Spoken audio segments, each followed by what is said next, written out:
سورۃ المزمل، بسم اللہ الرحمن الرحیم. اب یہ جوڑا ہے سورہ مدثر اور مزمل، اور یہاں سے آگے تمام صورتیں اب جوڑوں کی شکل میں آئیں گی. یہ ہے 73ویں صورت. تو 28 صورتیں ابھی جو ہے وہ موجود ہیں اور اس کی، اور پھر 14 اور، تو گویا کہ 35 صورتیں جو ہیں، کیونکہ 114 ہیں کل صورتیں. یہ جتنی بھی آئیں گی اب 36 صورتیں، یہ سب کی سب جو ہیں یہ جوڑوں کی شکل میں. یا ایھا المزمل یا ایھا المدثر، بالکل ایک طرح سے انداز. یا ایھا المزمل، اے کمبل میں لپٹ کر لیٹنے والے، صلی اللہ علیہ وسلم. فداہ آباؤنا و امہاتنا، قم اللیل الا قلیلا، کھڑے رہا کرو رات کو سوائے اس کے تھوڑے سے حصے کے. قیام اللیل کی حقیقت یہاں سمجھ لیجئے. حدیثیں سنتے ہیں آپ جمعوں کے اندر، سب نے سنی ہوگی. من قام رمضان ایمانا واحتسابا، اور وہ قیام کیا ہوتا ہے؟ 1 گھنٹے کا. تراویح 20 پڑھی گئی، بلکہ عشاء سب ملا کے 1.5 گھنٹے میں فارغ ہو کے آ گئے. قیام اللیل کا نصاب یہ ہے. من قام رمضان ایمان، وہ تو حضرت عمر نے بہت بڑا صحیح فیصلہ کیا کہ عوام کے لیے جنہیں اینٹیں ڈھونی ہے، کسی چلانی ہے، ان کے لیے ممکن نہیں ہے.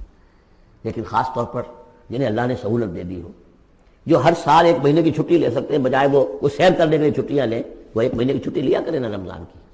قیام اللیل سے صحیح طور سے اس کی برکات سے مستفید ہوں، راتوں کو جاگیں. یا ایھا المزمل قم اللیل الا قلیلا، کھڑے رہا کرو رات کو سوائے اس کے تھوڑے سے حصے کے. نصفہ، آدھا اس کا، اب انقص منہ قلیلا، یا اس میں سے کچھ کم کر لیں یعنی تہائی. او زد علیہ، یا اس میں بڑھائیے یعنی 2/3. ورتل القرآن ترتیلا، اور ٹھہر ٹھہر کر رک رک کر قرآن پڑھتے جائیے. قیام اللیل کے ساتھ اصل ہے قرآن. چنانچہ اس کے بعد جب اس کا خلاصہ نکال دیا گیا قیام اللیل کا، تہجد کی نماز وہ اب مختصر کر دی گئی. جب فرض نمازیں آ گئی تو قیام اللیل اب ختم ہوا، اب وہ تہجد کی نماز ہے. وَمِنَ اللَّيْلِ فَتَہجد بِهِ، اس قرآن کے ساتھ تہجد. یہ نہیں کہ وہ تو یاد ہی نہیں قرآن، تو چند صورتیں ہیں وہ 8 رکعتیں پڑھی اور پھر بیٹھ گئے کسی اور طرح کے ذکر میں، وہ تہجد نہیں ہے. قرآن کے ساتھ اس کے لیے قرآن یاد کرو. رتل القرآن ترتیلا، ترتیل کہتے ہیں ٹھہر ٹھہر کر ایک لفظ پر غور کرتے ہوئے قرآن کو پڑھنا. انا سنلقی علیک قولا ثقیلا، ہم عنقریب آپ پر ایک بہت بھاری بوجھ ڈالنے والے. اس سورہ مبارکہ کی ابتدائی آیات جو ہیں غالباً 9، یہ تیسری وحی ہیں جو محمد عربی صلی اللہ علیہ وسلم پر آئی ہے. اور جو چوتھی وحی آئے گی وہ سورہ مدثر میں ہے، جس میں حکم ہے تبلیغ کا. وہ بھاری وزن آنے والا ہے آپ کے کاندھے پر، اب آپ کو تیاری کر لینی چاہیے. تیاری کیا ہے؟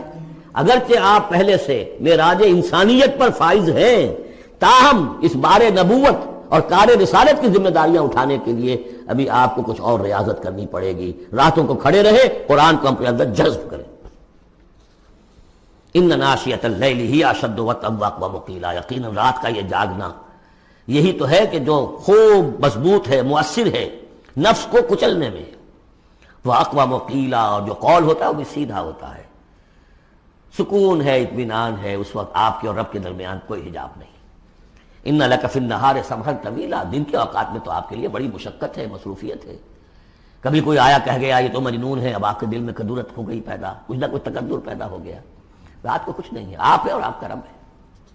وَاذْكُرِ اسْمَ رَبِّكَ وَتَبَتَّلْ إِلَيْهِ تَبْتِيلًا، اپنے رب کا نام جپا کرو اور بالکل ہر طرف سے کٹ کر اسی کے ہو جاؤ. تبتل اس کو کہتے ہیں. لیکن یہ کہ بے ہما اور باہما سب کے ساتھ رہو، سمجھیے اپنے آپ کو جیسے قیامت کے دن کھڑے ہونا ہے اکیلے، کوئی ساتھ نہیں آئے گا، نہ بیٹا نہ بیٹی، نہ بیوی نہ شوہر، نہ باپ نہ ماں، کچھ نہیں. یہ ہر شخص کی ایک انڈیویجویلٹی ہے، اس کی اپنی ایک شخصیت ہے. لیکن دعوت کے لیے، تبلیغ کے لیے آپ کو لوگوں کے ساتھ رہنا ہے. لیکن آپ کے ذہنی رشتے، توقعات، امیدیں، دوستیاں، قلبی رشتے کٹ جانے چاہیے. سب سے کٹ کر صرف اللہ کے ساتھ رشتہ.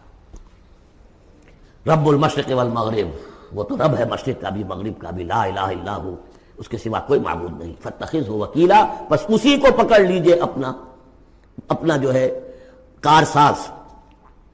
وَاصْبِرْ عَلَىٰ مَا يَقُولُونَ وَاهْجُرْهُمْ هَجْرًا جَمِيلًا، اور جو کچھ یہ کہہ رہے ہیں اس پر صبر کیجئے. یہ مجنون کہہ رہے ہیں، شاعر کہہ رہے ہیں، ساحر کہہ رہے ہیں، جو کہہ رہے ہیں صبر کیجئے.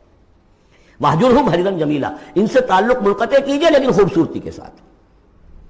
لٹ مار کے علیحدہ نہیں ہونا ہے، قالوا سلاما علیحدہ بھی ہونا ہے، وَإِذَا خَاطَبَهُمُ الْجَاهِلُونَ قَالُوا سَلَامًا، خوبصورتی کے ساتھ، تاکہ آج یہ بات نہیں سن رہے تو کل دوبارہ ان سے ملنے کا موقع ہو تاکہ بات کی جا سکے۔ یہ بالکل ابتدائی دور کی باتیں ہیں۔ پھر وہی بات آگے، ذرنی، مجھے چھوڑیے، ذرنی والمکذبین اولی النعمہ، چھوڑیے مجھے اور یہ جو جھٹلانے والے ہیں جو بڑی نعمتوں کے اندر ہم نے ان کو رکھا ہے، اولی النعمہ، ہم نے ان کو کھانے پینے کو دیا، اولاد دی، بڑی سی جائیداد دے دی، وَمَهِّلْهُمْ قَلِيلًا، اور اے نبی ذرا انہیں کچھ دیر مہلت دیجیے، جلدی نہ کیجیے، وَلَا تَعْجَلْ عَلَيْهِمْ، یہ بھی ہم پڑھ چکے ہیں، ان پر جلدی نہ کیجیے، مَهِّلْهُمْ قَلِيلًا، آخری پارے میں بھی آ جائے گا سورۃ آئے مَهِّلْهُمْ أَمْهِلْهُمْ رُوَيْدًا، تو ان کو ذرا مہلت دیجیے تھوڑی دیر کی۔ اِنَّا لَدَيْنَا أَنْكَالًا وَجَحِيمًا، ہمارے پاس ان کے لیے بیڑیاں ہیں، آگ ہے، وَطَعَامًا ذَا غُصَّةٍ، کھانا وہ ہے کہ جو حلق میں اٹک جائے گا، زقوم میں منہ ماریں گے، وَعَذَابًا أَلِيمًا، اور دردناک عذاب ہے۔ یہ جا رہے ہیں کشا کشا ادھر، لیکن یہ کہ ابھی ہمیں وہ اجل مسمى جب آئے گی اس وقت تک کے لیے ہمیں مہلت دیں گے، ان کی رسی دراز کریں گے۔ یوم ترجف الارض والجبال وکانت الجبال کثیبا مہیلا، جس دن کے کانپے گی زمین بھی اور پہاڑ بھی لرزیں گے، اور ہو جائیں گے پہاڑ جیسے ریت کے پھسلتے ہوئے تودے ہوں، جیسے آپ نے سینڈ ڈیوز دیکھے ہوں گے، وہ پھسل رہی ہے ادھر سے ادھر، یہ پہاڑ کوہ ہمالیہ یہ بھی اس طرح کا تودا بن کے اور پھسل کر اور سب برابر ہو جائے گا، لا عوج فیہ ولا امتا، نہ کوئی ٹیڑھ رہے گا، نہ کوئی موڑ ہوگا، نہ کوئی اور، سیدھی چٹیل زمین۔ انا ارسلنا الیکم رسولا، دیکھو لوگو اے قریش، ہم نے تمہاری طرف اپنا رسول بھیج دیا ہے، شاہدن علیکم، شاہدن علیکم، جو تم پر گواہ بنے گا، یہاں تمہیں گواہی دے گا اپنے قول اور اپنے عمل سے حق کی، اور وہاں تمہارے خلاف کھڑا ہوگا، اے اللہ میں نے ان کو پہنچا دیا تھا دین۔ کما ارسلنا الی فرعون رسولا، جیسے کہ ہم نے بھیجا تھا فرعون کی طرف بھی اپنا رسول حضرت موسیٰ علیہ السلام۔ فعصا فرعون الرسول، تو فرعون نے بھی رسول کی یعنی حضرت موسیٰ کی معصیت کی، ان کا نافرمانی کی۔ فاخذناہ اخذا وبیلا، تو ہم نے پکڑ لیا اس کو بڑا وبال والی پکڑ۔ فکیف تتقون ان کفرتم، اب اگر تم کفر کرو گے تو تم کیسے بچ جاؤ گے؟ فرعون نہیں بچا، قوم نوح نہیں بچی، قوم عاد نہیں بچی، قوم سمود نہیں بچی، قوم شعیب نہیں بچی، عمورہ اور صدوم کی بستیاں نہیں بچی، تم کیسے بچ جاؤ گے؟ فکیف تتقون ان کفرتم یوما یجعل الولدان شیبا، اس دن جس دن کا کہ جو دن کے بوڑھوں بچوں کو بوڑھا کر دے گا، قیامت کا دن، اس کے شدائد، اس کی سختیاں۔ السماء منفطر بہ، آسمان اس کے ساتھ پھٹ پڑنے کو ہے، یعنی وہ ثقلت فی السماوات والارض، وہ کہیں باہر سے تو نہیں آئے گی، وہ قیامت وہ انہی آسمانوں اور زمین کے اندر جو ہے وہ اسی میں انہیرنٹ ہے۔ السماء منفطر بہ، آسمان پھٹ جائے گا۔ کان وعدہ مفعولا، اور اللہ کا وعدہ پورا ہو کر رہے گا۔ ان ھذہ تذکرہ، یقیناً یہ یاد دہانی ہے، تذکرہ ہے، نصیحت ہے۔ فمن شاء اتخذ الی ربہ سبیلا، تو جو کوئی بھی چاہے وہ اپنے رب کی طرف راستہ اختیار کر لے، سیدھا راستہ ہے، صراط مستقیم ہے۔ آج ہی بسم اللہ کرو، آج ہی توبۃ النصوح کر کے گھروں میں داخل ہو۔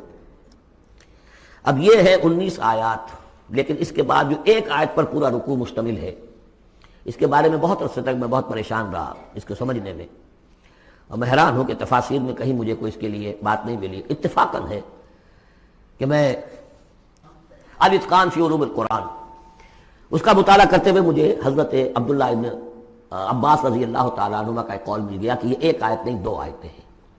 یہ جو روایات ختم ہو گیا، کوئی کہتا ہے کہ یہ 1 سال کے بعد آئی، کوئی کہتا 16 ماہ بعد آئی، کوئی کہتا یہ آیت جو ہے یہ مدنی ہے، کوئی کہتا 11 سال کے بعد، وغیرہ وغیرہ۔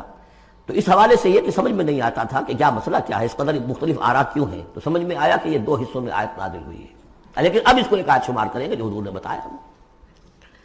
ان ربک یعلم انک تقوم ادنی من ثلثی اللیل ونصفہ وثلثہ وطائفۃ من الذین معک، اے نبی آپ کا رب جو ہے جانتا ہے کہ آپ بھی کھڑے رہتے ہیں تقریباً 2/3 رات اور نصف رات اور رات کا تہائی حصہ، وطائفۃ من الذین معک، اور یہ کہ آپ کے ساتھ بھی جو جماعت ہے ان میں سے لوگ آپ کے ساتھ کھڑے رہتے ہیں۔ واللہ یقدر اللیل والنہار، اللہ تعالیٰ نے ہی رات اور دن کا ایک اندازہ مقرر کیا ہے، یہ مشقت زیادہ دیر نہیں جھیلی جا سکتی، لہذا علم ان لن تحصوہ، اللہ جانتا ہے، اس کے علم میں ہے کہ تم اس کی پابندی نہیں کر سکو گے۔ فتاب علیکم، تو اللہ نے تم پر نرمی فرمائی، شفقت فرمائی، رحمت کی نظر کی۔ فقرؤوا ما تیسر من القرآن، تو جتنا آسان ہوا کرے تمہارے لیے، میسر ہوا کرے، یسر آسان، اتنا رات کو پڑھ لیا کرو۔ علیمان سے اب یہاں یہ آیت کا پہلا حصہ ہے کہ جو میرے خیال میں 1 سال بعد یا 11 ماہ بعد نازل ہو گیا، یعنی یہ کہ اب یہ پابندی کہ کم سے کم 1/3 اور یہ کہ کوشش کرو کہ آدھی یا 2/3 پابندی ختم ہو گئی، جتنا کھڑا ہو سکتے ہو آسانی کے ساتھ۔ فقرؤوا ما تیسر من القرآن، بقیہ حصہ جو ہے یہ میرے نزدیک بالکل ہجرت سے متصلا قبل نازل ہوا ہے، وہ 11 سال والی روایت اس حصے پر ہے۔ عالمان سیکون منکم مرضی، اللہ کے علم میں ہے کہ کچھ لوگ ہوں گے تم میں سے جو مریض ہو جائیں گے، ان کے لیے ممکن نہیں ہوگا قیام اللیل۔ وآخرون یضربون فی الارض یبتغون من فضل اللہ، اور لوگ ہوں گے زمین میں سفر کرنے پر مجبور ہوں گے اللہ کے فضل کی تلاش میں۔ وآخرون یقاتلون فی سبیل اللہ، اب یا تو یہ حصہ مدنی ہو سکتا ہے جس میں لفظ قتال کا ذکر آ رہا ہے، یا یہ کہ بالکل ہجرت سے متصل قبل، اور لوگ ہوں گے جو اللہ کی راہ میں قتال کریں گے۔ جب قتال کریں گے دن بھر کی مشقتیں ہوں گی، تو اب رات بھر کھڑے رہنا، 2/3 رات کھڑے رہنا تو ان کے لیے ممکن نہیں ہوگا۔ فقرؤوا ما تیسر من، ایک تو اسی جو بھی تم کر سکو جتنا آسان ہو اتنا پڑھ لیا کرو۔ وَأَقِیمُوا الصَّلَاةَ وَآتُوا الزَّکَاةَ، اب نماز پنجگانہ کا حکم آ گیا ہے سن 11 میں، جبکہ معراج واقع ہوئی، قیام 5 نمازوں کا، اس کو قائم کرو۔ یہ گویا کہ اب بدل ہے قیام اللیل کا۔ رمضان کا معاملہ مستثنیٰ رکھ دیا، 11 مہینے وہ ہے، رمضان اس کام کے لیے ہے کہ یہ شہر رمضان الذی انزل فیہ القرآن، یہ قرآن کے ساتھ اپنے تعلق کی تجدید کا مہینہ ہے۔ یہاں قیام اللیل ہے، جیسا کہ آیا اس خطبے میں بھی جو حضور کا خطبہ نقل کیا ہے حضرت سلمان فارسی نے، جعل اللہ صیامہ فریضۃ وقیام لیلہ تطوعا، اللہ نے اس کا روزہ رکھنا تو فرض کر دیا، وہ تو سب رکھیں گے، مزدور ہے، اینٹ ڈھوتا رکھنا ہوگا، اس لیے کہ یہی لوگ ہوں گے جنہیں جنگ میں بھی جانا پڑے گا کہ نہیں، یہ سختیاں نہیں جھیلیں گے، تیار نہیں ہوں گے، سرد و گرم چشیدہ نہیں ہوں گے تو کیسے جائیں گے۔ لیکن یہ ہے کہ عام لوگ رمضان کے اندر آ کر اس کو یہ کہ رات کے وقت جو ہے اس کو رکھ دیا، وجعل اللہ صیامہ فریضۃ وقیام لیلہ تطوعا، یہ آپ کی مرضی پر چھوڑ دیا، فرض نہیں۔ حضرت عمر نے اس کا یہ کیا کہ ایک حصہ تو ایسا کر دیا کہ کوئی بھی شخص محروم نہ رہے، چلے 1 گھنٹے کے اندر وہ تو ہر شخص ہی سن لیا کرے، لیکن ان کا سننا یہ تھا کہ حسب الخزت بردل العزت، جو بھی قاری پڑھ رہا ہے وہ سمجھ رہے ہیں، ہمارے ہاں وہ سننا ہی سننا رہ گیا، باقی سمجھ تو ہے ہی نہیں، زیرو ہے۔ لیکن یہ ہے جو اصل میں خرابی واقع ہوئی، ورنہ واقعہ یہ ہے کہ صرف استماع قرآن ان کے لیے تو بہت بڑی بات ہے، ایک ایک لفظ جو ہے ان کے قلب کے اندر اترتا چلا جا رہا ہے، ان کی اپنی زبان ہے، زبان یار من جو ہے ہمارا والا معاملہ نہیں ہے کہ زبان یار من ترکی ومن ترکی نمی دانم۔ تو فرمایا واقیموا الصلاۃ وآتوا الزکاۃ واقرضوا اللہ قرضا حسنا، اور اللہ کو قرض حسنا دو۔ وما تقدموا لانفسکم من خیر، اور جو بھی تم آگے بھیجو گے اپنی جان کے لیے، اپنے فائدے کے لیے جو خیر بھیجو گے، تجدوہ عند اللہ، اسے موجود پاؤ گے اللہ کے پاس، کس حال میں؟ ہوا خیرن، وہ بہتر ہوگا اس سے جس حال میں کہ تم نے بھیجا تھا اللہ کے پاس، وہ 700 گنا ہوگا، وہ کس نوعیت کا ہوگا؟ خیرن، اس سے بہتر ہوگا جو تم نے دیا تھا۔ وَأَعْظَمَ أَجْرًا، اور اجر کے اعتبار سے بہت بڑا، وہ مال تو دے گا ہی تمہیں 700 گنا کر کے لوٹا کر دے گا، لیکن اس کے علاوہ اور اجر دے گا اپنے فضل سے، اپنے پاس سے۔ بستغفر اللہ، اور استغفار کرو اللہ سے۔ ان اللہ غفور الرحیم، یقیناً اللہ غفور اور رحیم ہے، بخشنے والا ہے اور رحمت فرمانے والا۔